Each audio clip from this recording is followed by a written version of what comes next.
7:35 as we roll through it on 95.7 FM KCMO Talk Radio. And I just saw this, the mayor of Kansas City, Quinton Lucas, joining us as always during his weekly conversation here. Freedom Inc. putting out its endorsements as we are 12 days away from the election. And Mr. Mayor, we appreciate the time. Are you wholeheartedly endorsing the Freedom Inc. slate, or are you differing in some places? You know, I largely always endorse the entire Freedom Inc. slate. So if you take a headline, you can largely say I can. There are two areas where I have disagreements. One, Amendment 7 in Missouri relates to ranked choice voting. I think that we do not need a statewide amendment to control how local cities do anything that they so choose, something consistent in my viewpoint. So I'd be a no vote. And then on the county sales tax question, that relates to a property tax increase purportedly to help seniors. There are a number of issues with it, in my opinion, one of which I do not like the fact that they would appoint a board that decides how to spend money. It doesn't seem like there are any guardrails on it long term, so that gets a no out of me. I also think it is not the right time to talk about increasing property taxes in Jackson County when almost all of us had very substantial property tax increases. So on those two of probably 50 issues, I'll disagree. Who, and I don't know, maybe this is a question for somebody else, but that question one for Jackson County voters, was that put on the ballot by the legislature? I believe it was put on the ballot by the legislature. I don't think this one ran into a veto from County Executive White, but, you know, what you catch a lot, and there have been a lot of no votes in Jackson County over recent years, and not even including the stadiums. Often you'll get an interest group, and I have no disrespect for them. I appreciate what they do, but they'd say, hey, put this on the ballot. And a lot of times politicians will just say, you know, what the heck, we'll let the voters decide. And so I think this is one of them. I don't think it is the way we should do government. Property tax increases for a finite service individually. I think that government should just work. We should take all the money we pay each year and then figure out how to divvy it up well. And so that's why I'm going to be a no vote on this one. We just got done. We're highlighting all the amendments this week, and we just got done talking about Amendment 6, which is bringing back the $3 court fee to help fund the sheriff's retirement. They're going to be kicking in 5%. It'd be a $3 court fee on anybody who pleads to anything anywhere in the state of Missouri. Freedom Inc. is a no. You're a no. And as far as I can tell, many of our listeners are no's. So both sides might be no's for different reasons. But it seems like that one's not getting a lot of love either. Why is that on your end? You know, not getting a lot of love. And this is something that may be consistent with your callers. Government needs to actually figure out how to handle what government is supposed to do. We can't just, through extra taxes and extra fees, address every single public service. I respect the service of our sheriffs, but already if you get a speeding ticket or any other type of even minor infraction in the state of Missouri, you are paying substantial fees to the courts, to any number of systems and administrators. If there's an issue with sheriff's pensions long term, in the same way that we have to with police and fire pensions and all of our employees, government needs to find a way to figure it out. The state of Missouri is sitting on, at least at the beginning of last budget cycle, about a $5 billion surplus.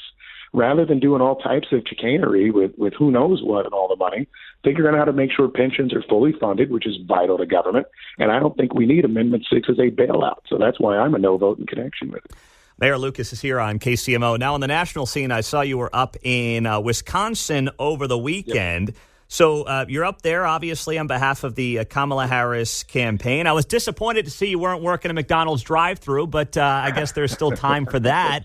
I want to ask you about just what you're seeing on the ground and what the polling is showing. This was from Politico last night, and it shows here, new poll, Donald Trump getting record levels of support among young Black and Latino men.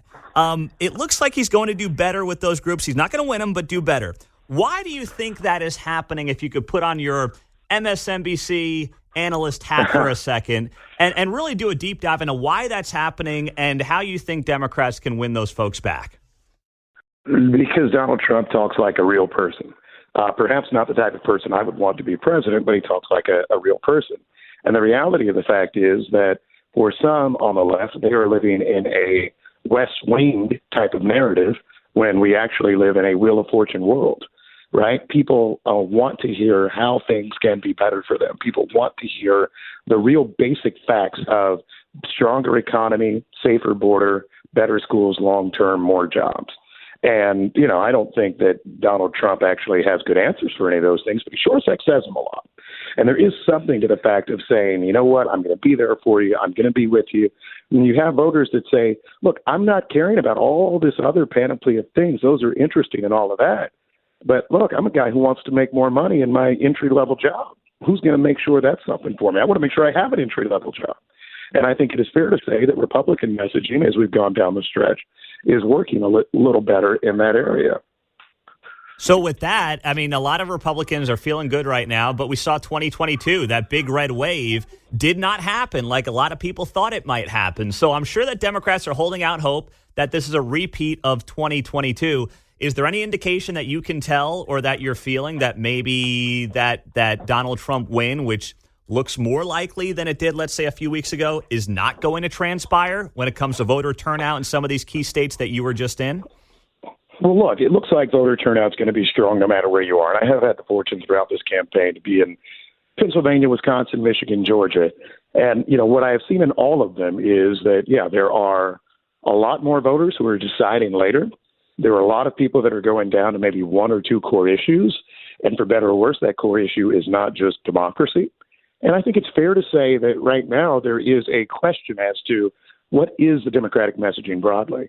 I'd like to see Vice President Harris out. I know she's out a lot, but those types of interactions with normal Americans are things that are really good long term. So that's, I think, something that can make the difference for us long term.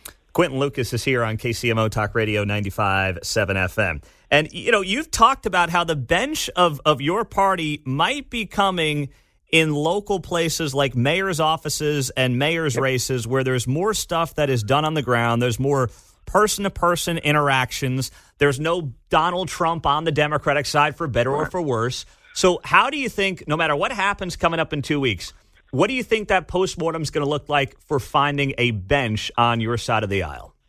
It will be an interesting postmortem. I remember a little while back, I posted something on social media during those January 6th hearings, and I said, interesting, dynamic, great historical fact won't make a lick of difference.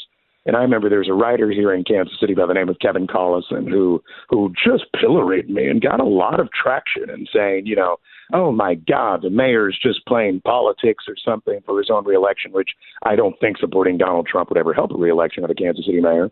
But, all these folks, I think, fail to understand. It still gets down to the basics. The way I won my mayoral race, for those of you who wonder how the people of Kansas City could have ever done that, is if you remember back to 6 years ago, Pete, we were talking about pretty basic things.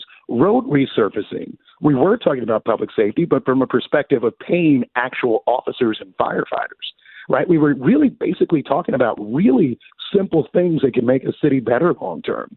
What I was not necessarily doing, although I support democracy in Kansas City, was giving long speeches about how important democracy is to the future of Kansas City's existence.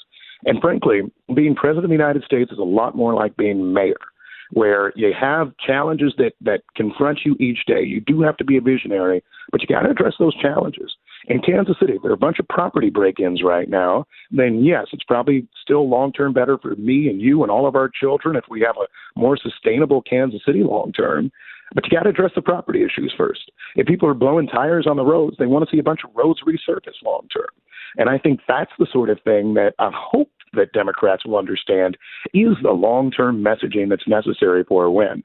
I think in the event that President Trump wins again, then it would be the sort of thing where you have this real introspection as to where the Democratic Party will go. But don't assume, by the way, those of you listening, that it will move more to a moderate direction, where I like to say I usually inhabit the space, because there'll be a lot of people who said we failed because we didn't go extreme enough. We should have doubled down on, this issue or that issue. People hated our Israeli policy, which isn't true, right? All those sorts of things. And I think that's going to be the introspection that happens. I think also on the Republican side, though, you'll have a real discussion if President Trump loses as to the future of the party. So this is one of those elections where the outcome is very unclear. Having been on the ground in Wisconsin, where I will say to you, I had a senior black woman who was kind of on me about immigration in America. This tells you that this is about basic issues coming down the home stretch. Some of those questions not necessarily being helpful to the Democratic side. Quinton Lucas on KCMO Talk Radio, 12 days to go. Mr. Mayor, thank you as always for the time. We appreciate it, and we will do it again next week. Have a great day. We'll see you guys.